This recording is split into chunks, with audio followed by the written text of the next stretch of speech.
suatu hari, sebut saja Dani, 25 tahun, guys. Dia itu memutuskan untuk mencari kos-kosan yang dekat dengan kantornya di kawasan Porong. Selama 4 bulan terakhir ini, Dani bolak-balik dari Malang ke Porong dengan naik bus, guys. Lama-kelamaan, Dani ini merasa lelah di jalan, guys. Setelah menghitung upahnya sebagai karyawan, dia memutuskan untuk mencari kos-kosan dengan harga sewa yang tidak lebih dari 800.000 per bulan. Berdasarkan info dari rekan kerjanya, harga kos-kosan di sekitar Porong itu sangat bervariasi, guys. Dani merencanakan untuk pulang ke Malang setiap Jumat sore atau malam dan membawa cucian pakaian kotornya, guys. Jadi dia tidak perlu mencuci di laundry.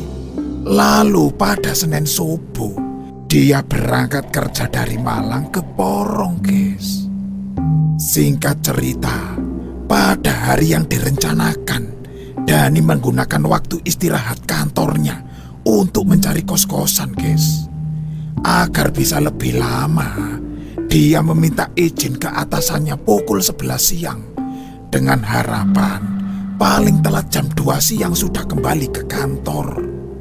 Setibanya di lokasi, guys, Dani mulai pencarian kos-kosannya di bagian depan wilayah yang dekat dengan jalan raya, guys. Tapi, guys, semua pintu gerbang kos-kosan yang ada di situ ternyata ada tulisannya kos-kosan penuh.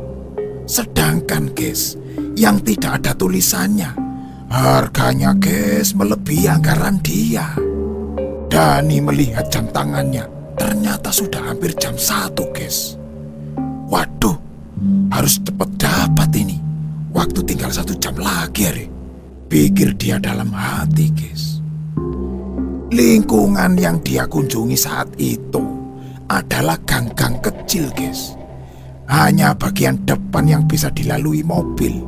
Sedangkan bagian besar gang hanya bisa dilalui pejalan kaki atau motor, guys. Setelah sekian jauh dari jalan raya, Dani bertemu dengan 3 orang yang sedang duduk-duduk, guys. "Mas, cari kos-kosan ya?" tanya salah satu dari mereka. "Iya mas, benar. Ada nggak di daerah sini?" balas Dani. "Sebentar ya mas," kata pemuda itu sambil pergi, guys. Tidak lama kemudian, pemuda itu datang kembali dan mengatakan bahwa ada kos kosong milik Ibu Sari. Dia kemudian mengantar Dani ke kos-kosan tersebut. Akhirnya, Dani bertemu dengan Ibu Sari. Dan kosnya itu memang lebih ke dalam perkampungan, guys. Jauh dari jalan raya. Tapi harga sewanya sangat murah, guys. Hanya 750.000 per bulan. Sesuai dengan anggarannya, guys. Ibu kos pun meminta foto KTP sebagai data. Lalu dia menjelaskan kalau di situ adalah kos-kosan campuran. Tapi peraturannya dilarang keras membawa pasangan untuk menginap, guys. Dan kalau ada acara warga seperti Agustusan dan sebagainya, diharapkan untuk keikutsertaannya. "Oh begitu ya bu, baiklah kalau begitu bu," kata Dani, menyetujui peraturan di kos-kosan itu, guys. "Terus kapan mas mulai ngisi kamarnya?" tanya Bu Sari. "Mungkin malam ini juga bu," jawab Dani, guys. Singkat cerita, Dani mulai pindah kos-kosan, guys. Waktu itu saat menjelang maghrib, guys. Kamarnya itu terletak di lantai 2 dari rumah Ibu Sari, guys. Ada 5 pintu yang berhadapan. Jadi total kos-kosan di situ ada 10 kamar, guys. Setelah meletakkan tas ransel berisi pakaian di dalam kamarnya, Dani lalu keluar untuk melihat-lihat dan menyapa penghuni kos lainnya, guys. Namun pintu kamar lain masih tertutup dan gelap, guys. Dani berpikir mungkin penghuni kos-kosan yang lain belum pulang dari kantor. Sekitar 8:30 malam, Dani membuat kopi dan keluar kamar, guys. Dia masih melihat kamar yang lain ternyata masih kosong, guys. Tapi ada jemuran kecil dengan beberapa potong kain dan sepatu tidak jauh dari kamarnya, guys. Lalu Dani menemukan tangga ke lantai atas yang menuju ke atap, guys. Ia pun menaiki tangga itu. Ternyata atapnya itu dicor semen, guys. Dan dia bisa menggunakan tempat itu untuk bersantai sambil ngopi. Namun suasana di atap sangat gelap, guys. Karena tidak ada lampu penerangan. Hanya ada cahaya dari lampu tetangga. Saat itu Dani merasa gerah sekali, guys. Keringatnya itu bercucuran. Dia berpikir, apakah karena cuacanya di situ sedang panas, atau badannya yang butuh penyesuaian karena selama ini dia tinggal di daerah Malang yang cukup sejuk, guys. Hampir 1 jam dia duduk di situ. Tidak ada penghuni kos lain yang naik ke atap, guys. Jadi Dani kembali ke kamarnya. Saat itu waktu sudah menunjukkan pukul 11 malam, guys. Dani pun akhirnya tertidur, guys. Tapi, guys, tiba-tiba Dani terbangun. Saat itu dia mendengar suara pintu kamar sebelah yang dibuka dan ditutup gitu, guys. Dia lalu melihat jam tangannya. Saat itu jam sudah menunjukkan pukul 1 dini hari, guys. Dia berpikir, waduh, gokil juga ini tetangga. Pulang kerja dini hari begini. Lalu dia pun hendak melanjutkan tidurnya, guys. Tapi tiba-tiba dia mendengar suara anak-anak berlarian dan tertawa riang, guys. Lalu tidak lama kemudian dia juga mendengar suara sepatu high heel dan percakapan orang dewasa yang tidak begitu jelas, guys. Semakin lama, suara langkah sepatu itu terus berdatangan dan berjalan mondar-mandir di lorong kamar kos tersebut, guys. Hal itu membuat suasana di situ menjadi ramai, guys. Namun, karena terlalu letih, Dani pun akhirnya tidur kembali, guys. Keesokan harinya, sekitar jam 7, Dani bersiap untuk berangkat kerja. Dia lalu membuka pintu kamarnya dan melihat suasana pintu-pintu kamar kos tetangganya itu masih tertutup semuanya, guys, tanpa aktivitas. Dani pun mulai merasa aneh. Semalam itu ramai, tapi pagi-pagi kok sudah gak ada orang ya? Pikirnya dalam hati, guys. Dalam perjalanan ke kantornya, Dani teringat bahwa Bu Sari bilang kos-kosannya itu adalah kos-kosan campuran. Tetapi dia tidak menyangka ada keluarga yang tinggal di sini juga. Katanya dilarang berpasangan. Tapi kok semalam ada cowok dan cewek yang ngobrol. Pikirnya dalam hati, guys. Setelah seharian beraktivitas di kantor, hari itu Dani sengaja pulang dari kantor lebih awal dari biasanya, guys. Sekitar jam 5 sore sebelum maghrib, dia sudah berada di kos-kosan. Saat tiba di sana, kamar-kamar lain belum menunjukkan tanda-tanda kehidupan, guys. Dani melihat bahwa jemuran dan kotak-kotak kardus di kamar sebelah yang tadi pagi itu terlihat, guys, sekarang sudah tidak ada. Loh, kemana penghuni sebelah? Apa sudah pergi ya? Pikir Dani saat itu, guys. Setelah sholat maghrib, Dani pun keluar dari kos-kosan untuk membeli makanan dan rokok, guys. Saat kembali dan hendak naik ke lantai 2, dia kebetulan bertemu dengan ibu kos. Mereka pun saling menyapa. Lalu Dani ngomong, "Maaf Bu, boleh saya bertanya? Kemarin saya melihat 2 kamar dari sebelah saya itu ada jemuran dan sepatu. Kok sekarang sudah nggak ada ya? Apa mereka sudah pindah, Bu?" Tanya Dani, guys. "Oh Oh, itu Mas Adit itu, Mas. Iya, memang dia sudah pindah hari ini. Katanya mau pindah kos yang lebih dekat dari kantornya, jawab ibu kos, guys. Oh, begitu ya, Bu. Jam berapa pindahnya tadi? Tanya Dani lagi. Tadi, Mas, sekitar jam 10 pagi, jawab ibu kos, guys. Oh, iya, Bu. Kalau yang lainnya pulangnya suka malam-malam sekali ya, Bu, ya? Tanya Dani, guys. Yang lain yang mana maksudnya, Mas? Tidak ada kok, Mas. Sekarang ini Mas Dani cuma sendiri di sini. Loh, tapi semalam saya dengar rame banget loh, Bu. Seperti banyak orang. Saya pikir yang ngekos juga, jelas Dani, guys. Oh, biasa, Mas. Di sini kan perumahan padat, nempel-nempel tembok sama tetangga. Mungkin tetangga-tetangga sebelah masih pada melek waktu itu, jawab ibu kos, guys. Tapi tenang saja, Mas. Nanti juga ada temannya kok. Gak lama lagi pasti ada yang sewa kos di sini. Kos-kosan di sini itu, waduh, Mas, rebutan, Mas, sambung ibu kos, guys. Oh, begitu ya, Bu. Baiklah kalau begitu, Bu. Saya mau ke kamar dulu. Akhirnya Dani pun melanjutkan langkahnya ke lantai 2 menuju ke kamarnya, guys. Saat itu Dani enggan membahas lebih lanjut.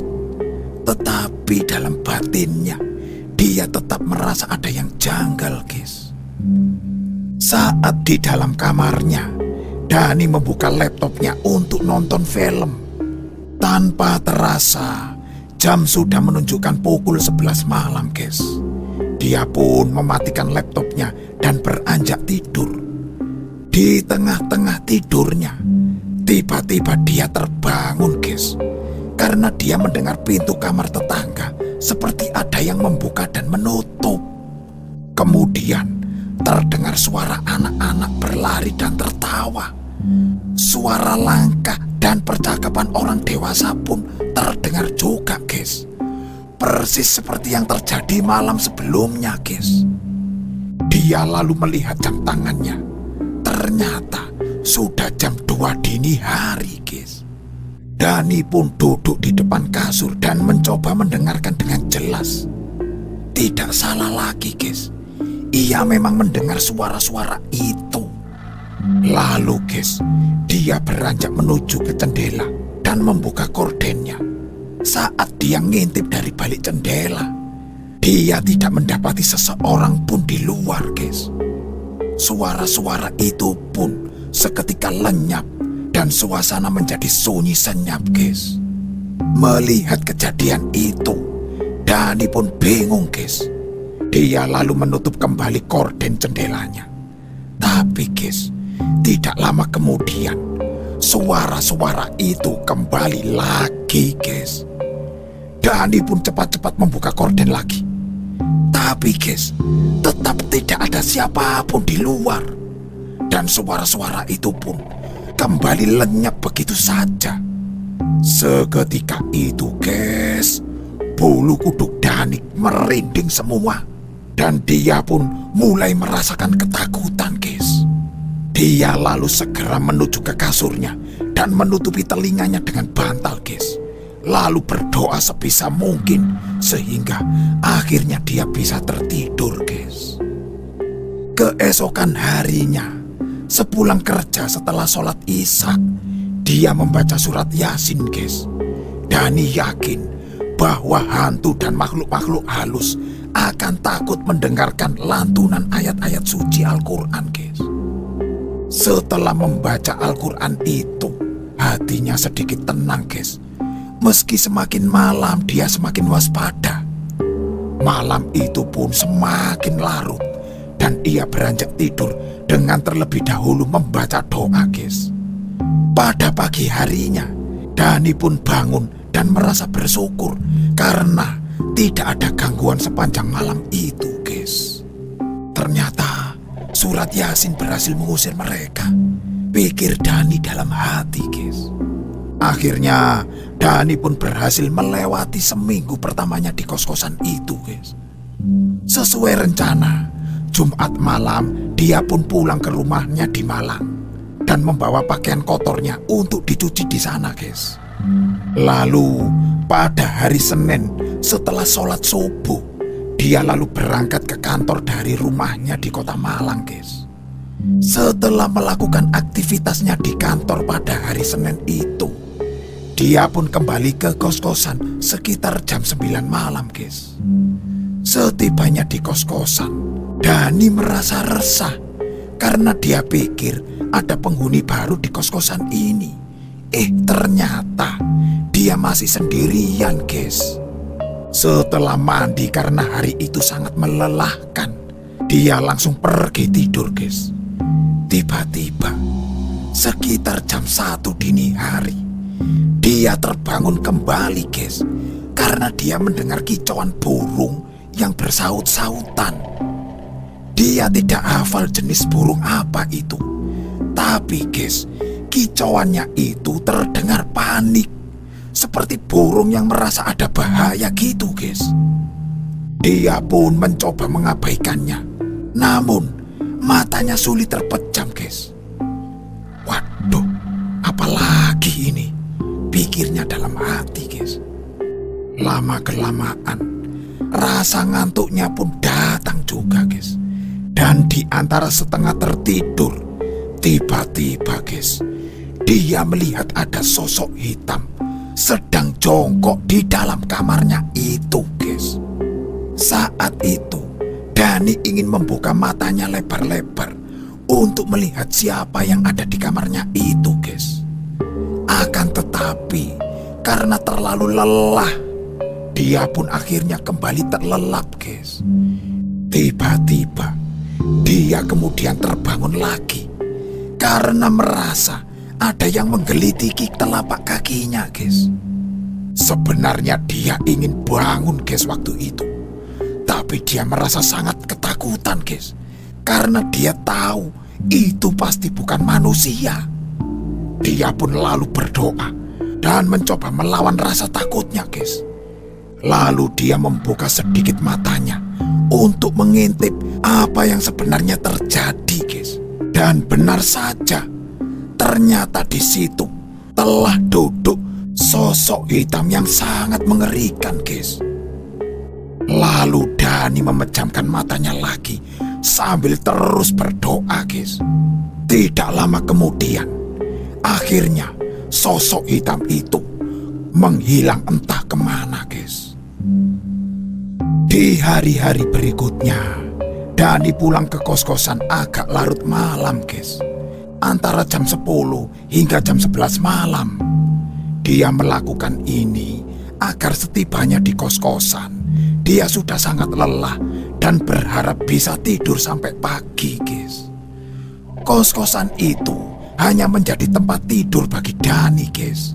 Saat tidur pun, kamarnya selalu dalam keadaan terang karena dia tidak berani mematikan lampu, guys.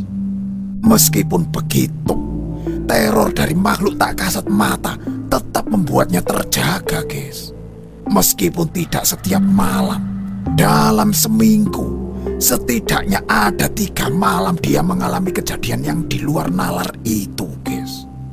Tujuan awal Dani ngekos adalah untuk mengatasi kelelahan fisiknya karena jarak yang ditempuh terlalu jauh dari tempat kerjanya, guys. Tapi, guys, ternyata dia juga merasa lelah secara mental karena di tempat dia ngekos ternyata banyak hantunya, guys. Akhirnya, Dani pun memutuskan untuk keluar dari kos-kosan itu, guys. Dia hanya mampu bertahan sebulan di sana.